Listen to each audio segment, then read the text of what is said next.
So, my brother has asked me to share my story. I was fortunate, I'll say, to actually be raised in multiple religions, Jehovah's Witness as well as missionary Baptist down south. So most of my life, I went to both places. My dad became a Jehovah's Witness when I was an infant, and at the age of 3, and when my parents divorced, my mother and I moved to Mississippi from Ohio, and at that point, I started going to church with my family here. They all went to the same church. My great-grandparents went there. My great-great-grandparents helped build the church, Missionary Baptist Church, and but every summer I would go and stay with my dad, at which time I would go to the Kingdom Hall. I did that from approximately the age 3 or 4 till the age of 14, at which time I actually made a decision to become a Jehovah's Witness, because I felt like the preacher at the Baptist church was screaming and yelling at me all the time and having these asthmatic fits, and I wasn't learning anything. But I could go to the Kingdom Hall and I was actually learning. I was actually being taught how to study, and I was learning about God and what He meant and who He was. And I remember several Sundays, especially prior to my move, I would go to church with my family, and the preacher would say something, and I would think it kind of contradicted with what I learned from the witnesses. And so I would call my dad in Ohio, and I would say, well, Daddy, today the preacher talked about such and such, or whatever it was, I don't know. And I would say, well, he said it was like this, but I thought it was like that. And my dad would say, well, yeah, either he would say yes or he'd say no. And I'd say, okay, well, where does it say that in the Bible? And my dad and I would have Bible studies every Sunday. He may not even remember that, because like I said, I was 13, 14 years old at the time, and I'm 40 now. So anyway, but it showed me that being a part of the witnesses, or being a witness, I was learning about God. And so, like I said, at the age of 14 or 15, I decided that is what I wanted to do. I wanted to dedicate my life to Jehovah. And I left my family here in Mississippi and moved to Dayton, Ohio, permanently, so to speak. While I was there, I was baptized. I was very serious about my religion, I'll say, because at the time it was religion. I was very serious about my religion, and I took myself seriously. I took my God seriously. I took learning seriously. I did my best to conduct myself in the way that Jehovah wanted me to conduct myself. I wasn't drinking, I wasn't smoking, I wasn't having sex. I was a good girl. I was a good girl, for the most part. I mean, not perfect, but you know what I mean. Not doing a lot of the things that some of my friends were doing, but I dedicated myself to this because it's what I believed. And can you imagine, as a 14-year-old little girl living in a house of 5 generations at the time, being the one and only person to stand up for what I believed in, and in essence turning my back on my family in the South for the sake of what I believed. And that's what I did. So anyway, life happened. Finished school. I did really well in Ohio. Finished school, but when I was 18, 19, after I graduated from high school, I moved back down here because my mom needed help with my sister, and I felt like I was pretty well grounded in my religion, and that I knew how to conduct myself, and I was just going to come down here and do what I needed to do, find me a nice witness boy, and get married and have kids, and so on and so forth. So, needless to say, none of that happened. I was taken advantage of, I'll say that, and got a baby as a result of that at the age of 19. That pretty much started my downfall with the organization, because honestly, I didn't get the help or the support that I needed mentally, having saved myself for so long, and then to have myself not saved anymore.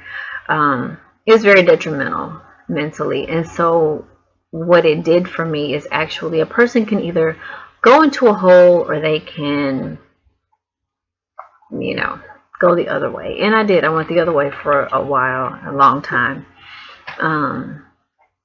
But when I went and talked to the brothers, when I found out that I'd gotten pregnant as a result of that, I was actually put on reproof.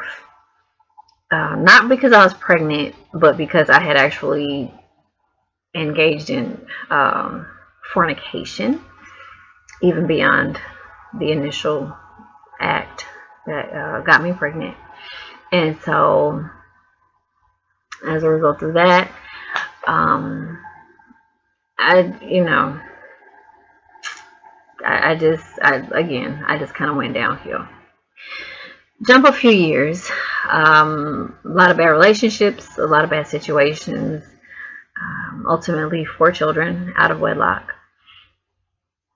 Still a witness at heart, still holding strong with what I believed, although I was not living it. And I honestly felt that Jehovah was waiting on me to get myself together, and before I could come back to him. So I remember one year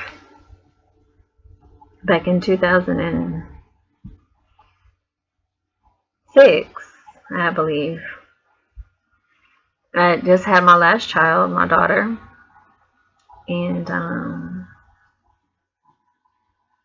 my brother, who I had, we were raised together as witnesses.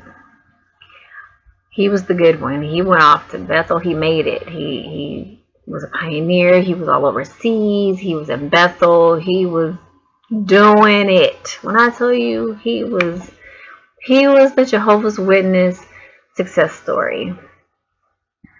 And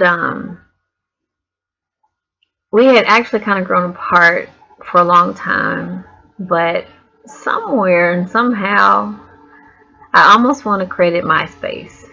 Some of you may not remember MySpace, but I think that we reconnected somehow through MySpace while I was back in Mississippi and he was up north. And I believe he was back in Dayton at the time. So my brother and I had actually started talking, and strangely enough, we didn't talk about religion so much. We just talked about this. I don't even really know. He's very intelligent, so there's very versed in a lot of different subjects. So there's no telling where our conversations went. But I remember getting a phone call from my dad, and my dad told me that he was concerned about my brother, because my brother had come back from Bethel and that there was something wrong with him. He was just doing all strange manner of things. And the thing that caught me is that, my dad said, well, he was an alcoholic. But the thing that really just caught me was that my dad said that he had turned apostate. Now, because of my status, I did forget to say this. I was put on reproof after my first child. Child 2 and 3. Child 2, I was kind of in limbo, I guess. But by the time I got pregnant the third time, I was actually officially disfellowshipped. So, by the time my brother and I reconnected, I was in this fellowship status, again, waiting to get myself together so that I can go back to Jehovah. And so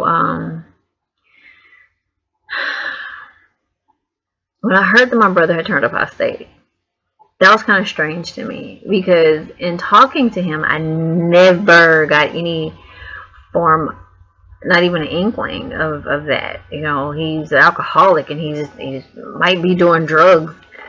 What? You know, and so I just listened. But of course, because of my status, a lot of people didn't realize that my brother and I were talking. And so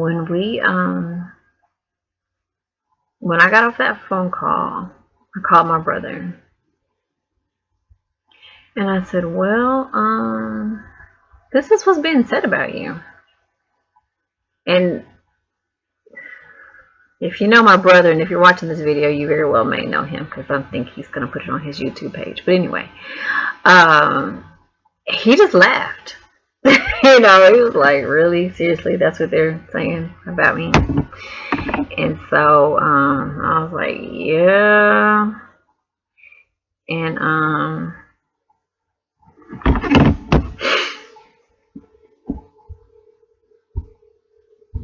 he just went on really to explain to me the situation. And he started telling me about his experiences in Bethel. Some of the things that he learned being in Bethel, reading Bethel materials in the Bethel library. And it honestly just, it blew my mind. I remember that conversation lasted a minimum of 3 hours. And as he would tell me things, as he would share new information that he had learned, I was on the internet Googling, Yahoo, and Binging, any search engine that I could find. I was looking this stuff up. I need to see, what are you talking about? Surely this is not what the organization that we've dedicated our entire lives to. Surely this is not the truth about the truth. So anyway, everything that he told me was true. Everything that he told me was right there in black and white, in public domain, open for anybody to see and read and find. And just the fact, you know, the whole Beth Sarum thing. Are you serious? You really just built a house or bought a house and got a car and all this for the, you know, the prophets that were going to be raised from the dead? Did the witnesses really publish in a publication in black and white that being black was a sin, and when you got to heaven you would turn white? Are you serious? I mean, at that, you know, the delving into the crystals and numerology, and I was in complete awe. I was in complete awe, and I was honestly, by the end of that conversation, I was totally devastated. Like, I could not believe that I had dedicated my whole entire life to something that apparently wasn't as true as I thought. And so I was devastated. And I remember printing out all this information, and I was just in tears. I could hardly even talk by the time we got off the phone. I was in complete shock. So, I printed this stuff out, and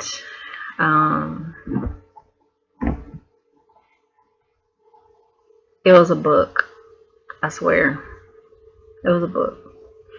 I printed it out, and the next day I remember going to my mother's house, And when she opened the door, she knew that I was really upset or sad, and I think it may have even scared her because like my face was all swollen, my eyes were all puffy, and I had tried my best to get myself together prior to going, but you know, I mean, really, when your whole life everything is, you find out it's a lie. I mean, how stable or how strong can you really truly be expected to be? So when she opened the door, I just handed her the printout, and she stood there in her doorway and she started flipping through. And I think I don't know for sure, but I believe that I had actually highlighted some things and maybe like circled some kind of main points. And she was just like, oh my God. Oh, Andrea, oh my God, I'm so sorry. Like she couldn't believe it. And like as she's reading it, I'm reliving it at that exact moment. And I just lost it. On her front porch. And to jump ahead a bit, I was probably completely, totally dysfunctional for about 2.5 to 3 weeks. Like I just couldn't function. All I could do was sleep and cry. And I'm thankful I wasn't working at the time because I would not have been able to go to a job and operate the way I was supposed to. I could not function. My life had just crashed. I'd had difficulties with 2 of my pregnancies in which I had the potential to have massive blood loss. Of course, being a witness, I declined any blood. I could have died. My children could have died. You know, anything, because I put everything that I was into this religion. I turned my back on my family because of this religion, because I thought it was true. I don't know, and it was really, really bad for me for a long time. I remember in that conversation with my brother, you know, he did open up and kind of share the next steps with me about what he had started looking into and some other religions, so to speak, that he had delved into because he was seeking out the truth, just like me. I became a witness because I felt like it was the truth. I didn't care about the title. I cared about being close to God, and I felt like that was how I was the closest to God. And so yeah, it was really hard, but I took a few steps. I went to a Catholic church, and I actually ended up joining a Catholic church. Which, if you're a witness, you know that the Catholic Church is like the arch enemy of the witnesses. So what better way to just cannonball your way out of the organization than to jump headfirst into the exact opposite religion that they teach against. Strangely enough, the Catholics turned out to kind of be more like the witnesses than I cared for.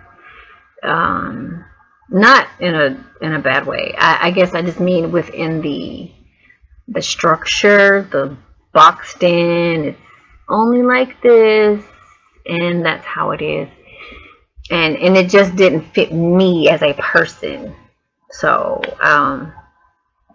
I ended up, it was a couple years process, but by 2009, I was invited to a non-denominational church, which to me fit me better because I wasn't caught up in a religion. I wasn't caught up in a particular way to worship. I was strictly seeking truth. That's it. I want Jesus.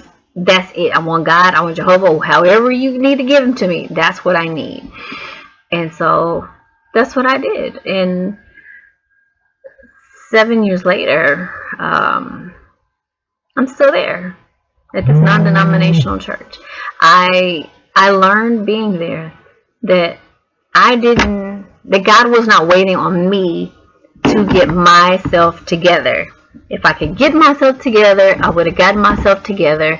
And if I can get myself together, what do I need him for? That was my biggest problem with the witnesses. I was waiting to get myself together. Nobody ever taught me that God wanted me exactly the way that I was. He wanted me broken. He wanted me a mess so that he could be the one to fix me and pick me up and do what he needed to do for his glory, not for mine. Being a part of this new ministry, God became tangible to me. I literally felt him less than 7 days of walking into this place. I felt him. My life started changing the very day that I went to this new ministry. And since then, I have grown so much. My children have grown.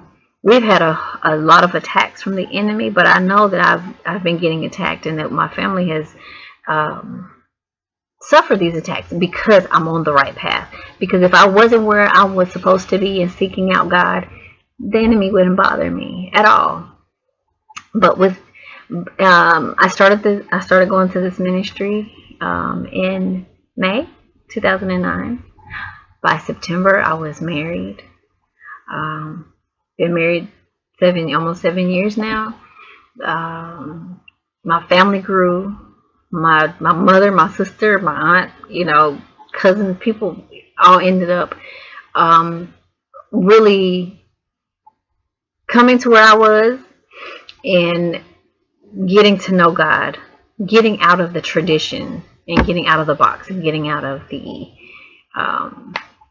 thing we grew up in, and actually getting out of religion, and have actually gotten an opportunity to know who God is.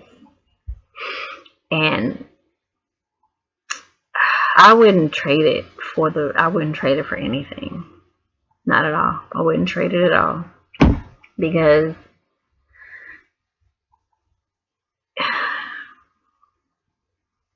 maybe I wouldn't be in the same place I am now if it weren't for the witnesses. So I'm thankful to what they taught me. They taught me to study, to show myself approved. And so in teaching me that, I learned that what they were giving me was not correct. Because beyond the situation and beyond even what my brother told me, I started reading for myself. I was studying for myself. I was learning for myself. And I was able to hear from God almost audibly, hear his voice, feel him tangibly. And that's something that I had never experienced before. And so I'm just very thankful for that. I'm thankful. I'm still serving God. I'm a Jesus freak, as they call it. I love God. I love everything about God. I am so far from perfect that it's not funny. I make mistakes every day, from almost moment to moment. But I know that no matter what I do, God still loves me. And he's just there waiting on me to say, to get myself back up. Don't worry about getting yourself together. Just get back up. Don't stay down. And that's where I am. That's where I am now. I'm so thankful that my brother went through what he went through, although I know that it was hurtful to him. But there are only two people in this world who could have turned me, or who could have opened my eyes. I'll say it like that. Who could have opened my eyes to the truth. The truth about the truth. And that is my dad. Because I love him and respect him. And I absolutely looked up to his word. And my brother. Because he made it. He made it to a place that my dad didn't even go. He was in Bethel. He was in the Mecca of Jehovah's Witnesses. And the fact that he found the truth about the truth while in the truth. It's amazing. God is going to find you. He will find you, and he's going to make his way to you if you are truly and diligently, sincerely seeking him. He's going to find you. And when he finds you, and if you're willing and open to receive him, you're going to get everything that you're looking for. And I have that. I'm thankful that the organization didn't leave me angry and bitter. All it did was push me closer to God. And I'm really, really thankful for that. So, anyway, little brother, he asked me to do this, so here it is with my story. And I hope that it is encouraging to somebody. I hope that it touches you. I hope that it helps you to not be afraid. We become so dependent on the tradition of our family and what we know or what we've been told all of our lives. And I've lost family. I've lost friends. My dad doesn't really talk to me much. My sister doesn't talk to me much. But it's okay, because God is meant to be those things that we lack in our lives. And there's nothing but love and respect for those who are still in the religion. Maybe that's just how you gotta have it. Maybe that's how you need it. But if you're really seeking the truth for real, God is going to show you. And the real truth isn't easy, and the real truth isn't fun. The real truth can be very scary, but you don't have to do it on your own. So, anyway, that's it. That's my story. So, like I said, I hope you guys have a good one. Keep seeking Jesus, and he'll make his way to you. Thanks.